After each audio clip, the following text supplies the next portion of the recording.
Bora fazer uma viagem para dentro da nossa própria cabeça para entender por que certas decisões com o dinheiro parecem tão, mas tão difíceis. O que será que acontece lá dentro na hora de escolher entre gastar ou guardar?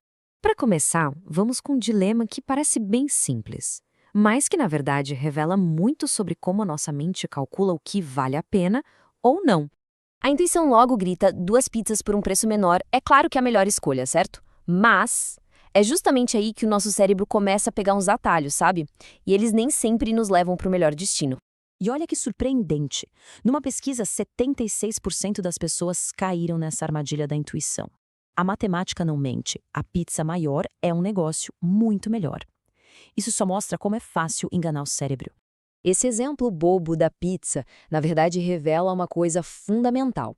O nosso processo de decisão, ainda mais quando envolve dinheiro, passa longe de ser 100% racional. Para achar a resposta, a gente precisa entender os atalhos mentais que o cérebro foi desenvolvendo com o tempo.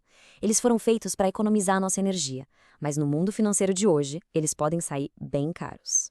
Esses atalhos têm nome. São as heurísticas. Pensa nelas como umas regras de bolso que ajudam a gente a decidir as coisas no piloto automático. Tipo, se a embalagem é bonita, o produto deve ser bom. É rápido, mas nem sempre está certo. E é aí que mora o perigo, porque esses atalhos criam os vieses, que são tipo uns erros padrão no nosso jeito de pensar. Aquele erro da pizza, por exemplo, é um viés clássico, onde o cérebro foca na quantidade de pizzas e não no tamanho de verdade. Para entender esses vieses, a gente precisa de um mapa do cérebro. E é exatamente isso que a neuroeconomia oferece, um guia de como a fiação cerebral influencia diretamente o nosso bolso.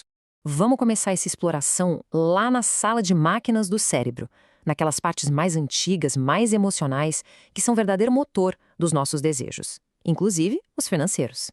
Primeiro, conheçam o hipocampo.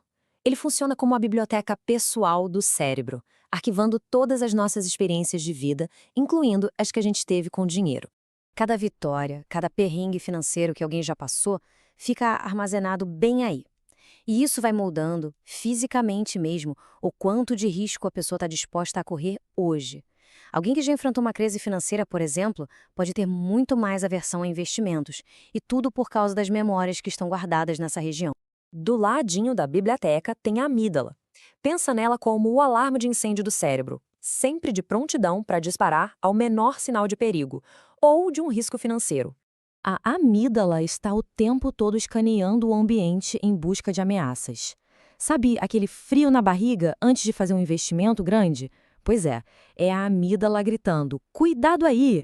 Tá, mas e aquele impulso de gastar? Isso nos leva direto para o centro de recompensa do cérebro, o corpo estriado ventral. Ele é o grande maestro do nosso desejo por gratificação imediata.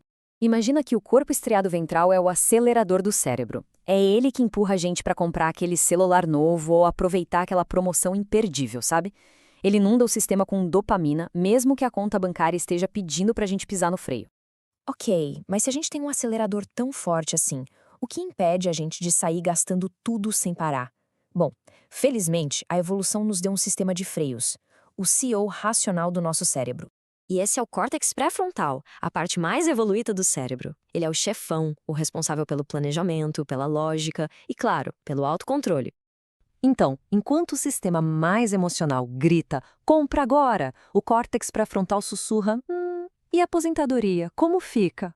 É aquela voz da razão tentando manter a gente no caminho dos objetivos de longo prazo. E essa frase resume perfeitamente o conflito. No fundo, não somos máquinas de pensar que sentem, mas sim máquinas de sentir que às vezes pensam. A emoção quase sempre dá o primeiro passo. No fim das contas, a nossa vida financeira é um grande cabo de guerra. De um lado, o sistema emocional, rápido, pisando fundo no acelerador. Do outro, o córtex pré-frontal, mais lento, mais lógico, tentando puxar o freio de mão. Então, a pergunta é: como dar mais poder para o nosso CEO interno e assumir o volante? O primeiro passo é justamente entender essa batalha que acontece dentro da gente. O ciclo de compras por impulso é o exemplo perfeito disso. A busca por aquela onda de dopamina, da satisfação imediata, pode prender a gente num ciclo muito prejudicial para as finanças e para o bem-estar. E a estratégia para virar esse jogo é até simples, mas muito poderosa. Primeiro, reconheça o impulso. Em vez de agir, pare. Dê uma pausa. Essa pausa é o mais importante, porque ela dá tempo para o córtex pré-frontal, o nosso CEO, entrar em ação e pensar nas consequências. Só depois disso a gente faz uma escolha de verdade, uma escolha consciente. No final das contas, o cérebro está sempre negociando com ele mesmo. A grande questão é, nessa negociação, quem vai levar a melhor?